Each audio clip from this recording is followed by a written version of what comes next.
Because banks are, as some say, semi-public organizations, that audience is much more than just your customers.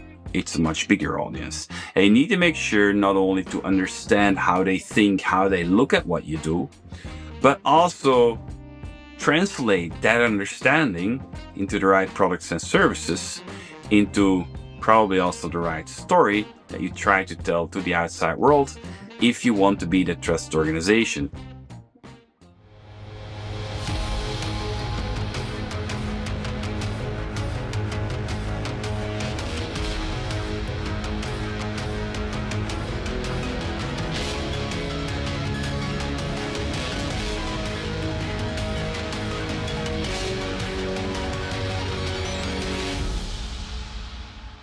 Buongiorno a tutti. I am Paolo Sironi, your host of The Banker's Bookshelf. The Banker's Bookshelf is a podcast show in which I invite authors of the most interesting books and publications about the banking present and its fintech future. In today's episode, I invited Rik Coeckelbergs, the author of A New Ethos in Banking, which is a guide to embrace values and ethics for a meaningful transformation. Rik, welcome to the show. Thank you very much for the invitation. It's a real honor. Rik, not everybody can see the cover, but those in YouTube can do that. So what's in the cover? It's very nice. The cover shows a scale, which is kind of making the trade-off between like the money and other alternative values. And that's the never-ending balance that we all should try to achieve when we are doing business, I guess. So a very general cover, but for a very relevant topic, I think. So, Rik, you've been so much in the banking scene, and I know that you are into many conversations. I met you at multiple conferences, also those that you organize. How did you conceive this book, which is your first book? Yeah, it is the first book. It's a very welcome book. It's, of course, not just my book because it's based on many conversations I had with people from the industry. We also organized a couple of conferences about the theme before actually writing the book. But the overall feedback is pretty good. I got a lot of feedback from people saying that it puts banking in a different perspective. It makes you think about certain things. It makes you think differently about how we should build a bank, how we should develop and evolve the bank, etc. And that was the general purpose of the book as well. It was a call to action to make sure that whatever you do, make sure that it's aligned with the values and the identity of an institution. So in that it's something that you often forget in the day-to-day, but it is extremely important, as you well know yourself as well. So everybody has their heads down. Let's raise the head and have a deeper understanding about what is ethos and why it is relevant for banking. So who should read the book and why? The book is more a strategic exercise about how the governance and the deployment of a bank should be. So in that respect, I would look at mostly the C-suite people. But aside from that, I hear a lot of feedback also from product management people. But even today, I saw a publication on LinkedIn of someone from customer care of my previous job at People's Bank, who bought the book as reading material as well, acknowledging that that may as well be a training for English as it is for on banking. But I think it also tells us that it resonates to a very large audience within the bank industry, which is, I think, a very good compliment. So, Rik, since the global financial crisis, I heard many bankers discussing the importance of defining a value-based perspective of their corporate actions.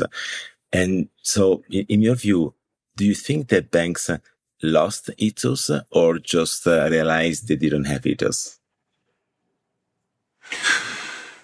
The banking industry at large lost its ethos, and that was mainly because of a few, of course, incredibly big examples of organizations that may not have had ethos at all, that were greedy from the beginning. But I think most of the banks, they had a good ethos, and they may have lost it somewhere. And that has to do because it's not something that institutions can control themselves. It's a bit like trust, something that you need to earn, and it can get easily lost. In that respect, it's a balancing act, a very tough one, and one that you can barely have under control, unfortunately. So in that respect, I think most banks lost their ethos, and they're now currently rebuilding that ethos going forward, and that requires embracing values and ethics in a more meaningful transformation beyond the traditional digital transformation and just copying what others are doing successfully, in my opinion. So for those in the Bankers Bookshelf audience that ask themselves, why do we care about ethos? In the end, the banks are businesses.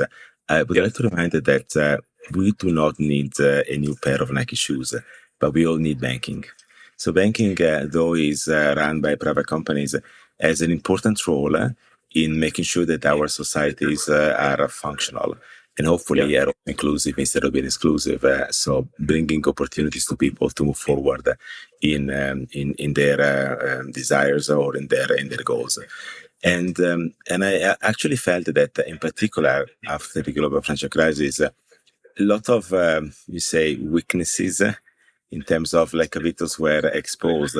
So there has been, if you like, an intensifying attempt to redefine ethos in order to regain the trust or the reputation. Is actually two different words. And sometimes I was more talking the talk than walking the walk. So how would you define, for example, trust? Or so what banks needs to look at in terms of making sure that what they say is also an action in front of the client that it defines their scope and interaction with the ecosystem. It's a very difficult exercise, I think, because the stakeholders in banking are very diverse, going from the shareholders that look for profit maximization to society that is looking for a partner to bring new air in the economy, to the customers that are looking for a partner to safeguard their money or to make their money bigger going forward, to help them with their retirement plans, etc. So that makes it incredibly challenging for a bank to become a trusted organization. And on top of that, they are dealing with something which is very emotional, as you well know, and that is money. Money is, aside from the funds that we have on account, are very often also something that symbolizes much more. And that symbolization can be something from the past, in the way people are have grown up, what I've seen in the past, how they deal with money, how they deal with value, how they deal with more or less anything. And that makes it a very hard exercise for banks to become trusted, because trust is not something that you own. As with ethos, it's something that you need to earn.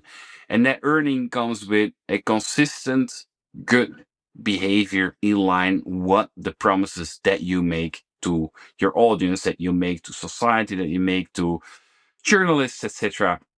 And that brings us kind of to the rhetoric triangle that I refer to in my book, and that has three elements: ethos, pathos, and logos. Let's start with the Let's So when consider the time, so we get everyone on board. So now what you said now is that trust is not something you sell, but it's something you earn.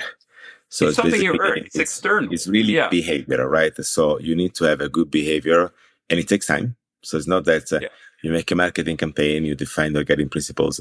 If it's not baked into day-to-day action in front of your customers, you will not get that trust back. You will not land your reputation. So that's very important, and because it distinguishes like the narrative versus the reality. So now, to do that, you said that there is a balancing issue, because of course, in the end, bankers have to serve shareholders, they have to serve their own ambitions as workers and individuals, but they also have to serve the stakeholders. So you crystallized these various tensions in what you just mentioned, and it's called the Rhetorical Triangle. So why rhetoric and what's the triangle? Well, the idea of the rhetoric triangle comes from the old Greek times. The rhetorical triangle, the story behind it is there are three elements, and you need to find the right balance between those three to make sure that the story that you're trying to tell is also understood and also well trusted and well perceived by the audience. And the three elements are logos, pathos, and then the one we've been discussing, ethos. Logos stands for all the logic, the rational thinking behind the story. In terms of the banking context, it's all about accountancy, risk management, the numbers, what banks are supposed to be very good at. Today, we can even link that to understandable AI, ethical AI. Make sure that whatever you do with artificial intelligence is also understood and can be explained, for example.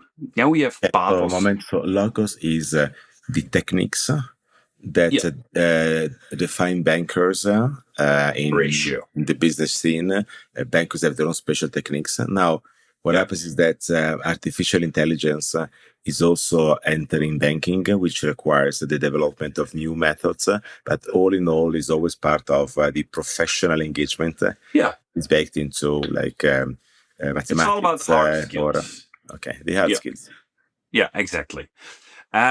Then you have pathos, and that is all about how well you understand your audience. Because banks are, as some say, semi-public organizations, that audience is much more than just your customers.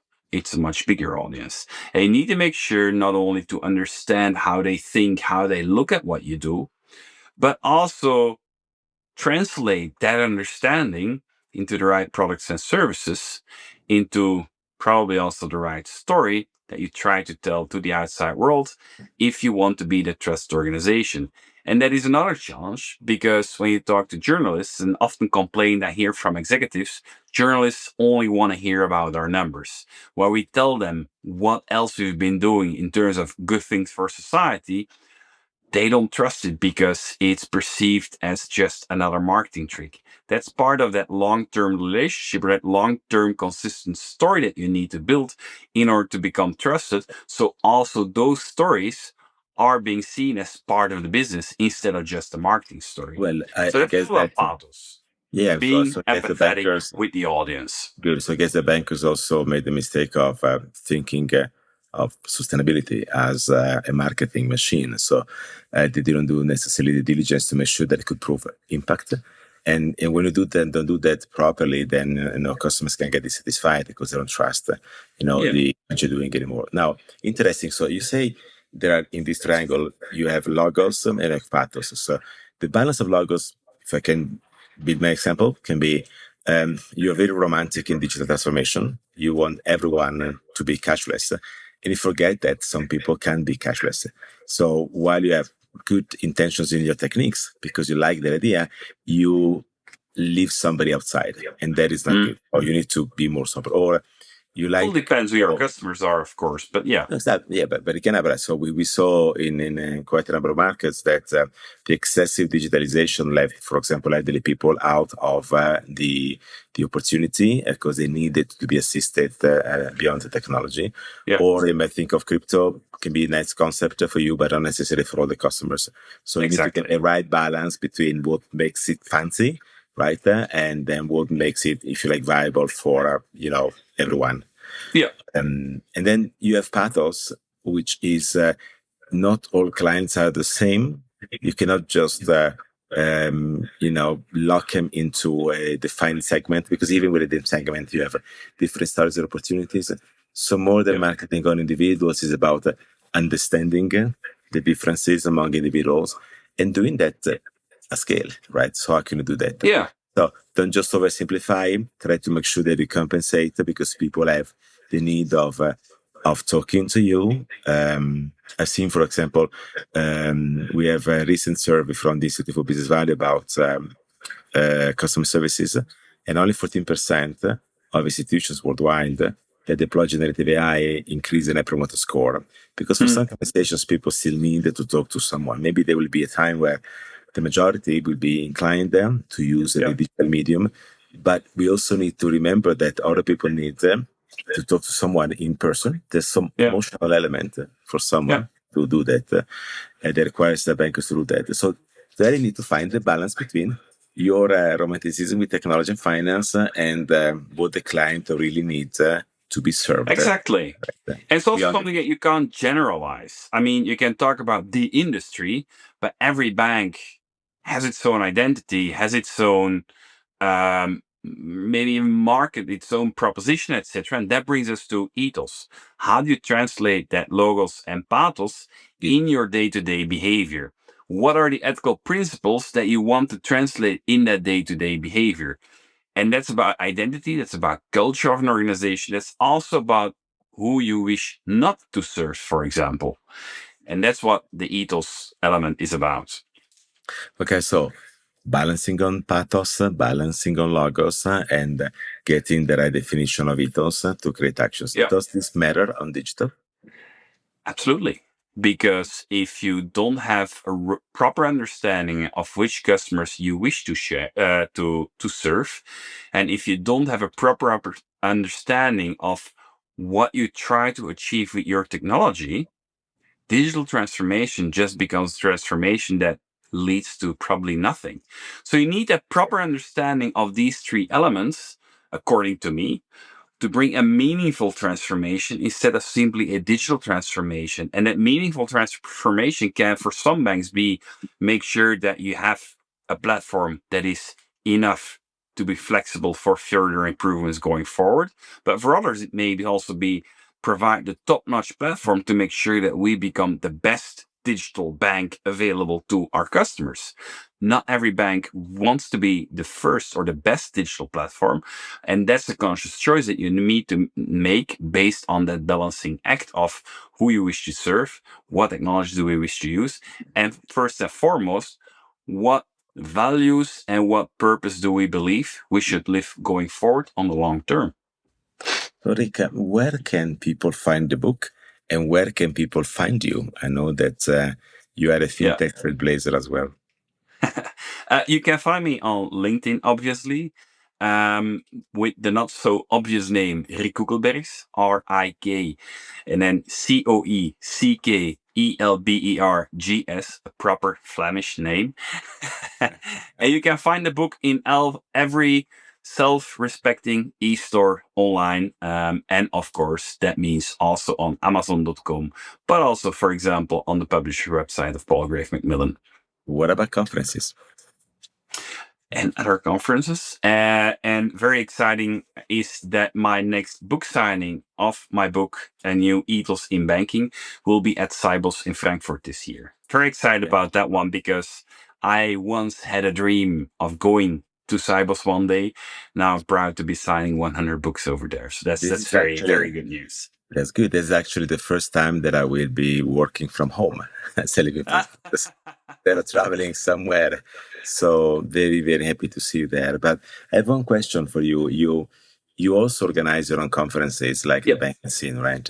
Correct. So what do you think has changed in the conversation of bankers since you started the creation of these communities? And I'll keep it short because I see we have 2 minutes left. But I once started the community because I want to provide the industry with one day a year that they can still be proud being a banker. Because there was this big fear that fintechs and neobanks would take over. That was in 2016, 2017. Today, we see that rebalancing act of fintechs that you have a few that, of course, are very dominant and that definitely bring value. But the easy way to set up a startup and see what's happening, that's kind of over. And banks are taking over control over their own fate again, in my opinion. And that's what I called at our conferences this year, the metamorphosis in banking. Next year, our theme will be rethinking relevance. And that will pivot that probably to a next phase. So for me, how are banks, how has industry changed? I think they have been evolved from going in a very reactive mindset to a much more proactive mindset, in my opinion, both from a transformation perspective, but also kind of pushing back regulators when enough is enough and they can't afford much more regulation or it would hamper innovation at large. So I'm happy to hear that bankers are moving from being passive and being more proactive in making change. And let's all make sure that they do that with the consistent ethos. So, yeah, and I hope that also confirms your story that you share across the world as well. Rik, thank you very much for being part of the Banker's Bookshelf today. I remind all that A New Ethos in Banking is the new book of Rik Coeckelbergs that he wrote for anyone who wants to reflect on how to grant digital transformation and corporate action in financial services on a progressive definition of conduct. So I invite you all to stay tuned for more conversations with books, authors, and researchers that shape our understanding of the banking present and its fintech future. Don't forget to subscribe to the Banker's Bookshelf to receive a polite notification about the new episodes of your preferred platform. We stream on Spotify, Apple Podcasts, Amazon, and YouTube. Arrivederci a tutti and enjoy the jingle. Arrivederci.